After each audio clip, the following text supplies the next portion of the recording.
Ha? Kapatid mo? Ikaw ang namayapa na. Matagal ka nang namayapa. Anong pangalan mo? Jerome.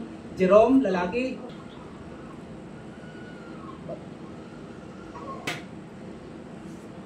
Oh. Ikaw ba nagbigay sakit sa katawan ng sa kanyang paslit? Hinawakan, tanggalin mo muna. No? Ilapit mo dito. Alisin mo. Alisin mo, haplusin mo ang paslit. Jerome, ito paggabi. Nilalagnat. Oh, wag mo na tong tambalain yung anak niya. Jerome, namayapa ka na. Namasyal. Wag mo na tong tambalain, ha. Haplusin mo muna to, haplusin mo muna yung paslit niya para hindi na lagnatin mamayang gabi. Haplusin mo, tanggalin mo yung sakit. Tanggalin mo na. Haplusin mo.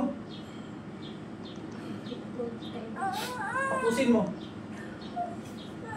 Haplusin mo. Haplusin.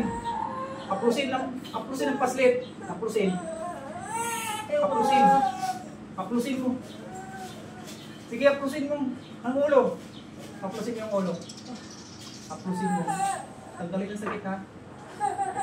Hindi po, tama na po. Oh, sige, haplusin mo. Haplusin mo ang paslit. Ano? Ha?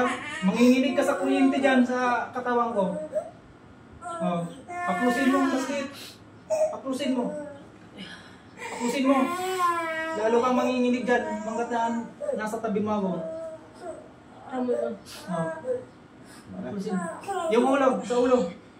Haplusin mo, Jerome. Oh, haplusin mo.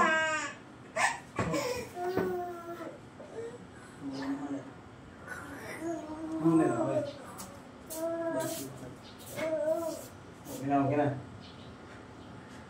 Sa magandang kaliwanagan po aming sa langit, aking tinatawagan ng Espiritu ni sa pangalan mo? IB, sa gindil. Ano kayo? Sa gindil. Sa gindil? Tinatawagan ko ang Espiritu ni IB sa gindil. Bumalik na sa katawang mo. Oh. IB, gising. IB, gising. Bangon na dyan, IB. IB, gising.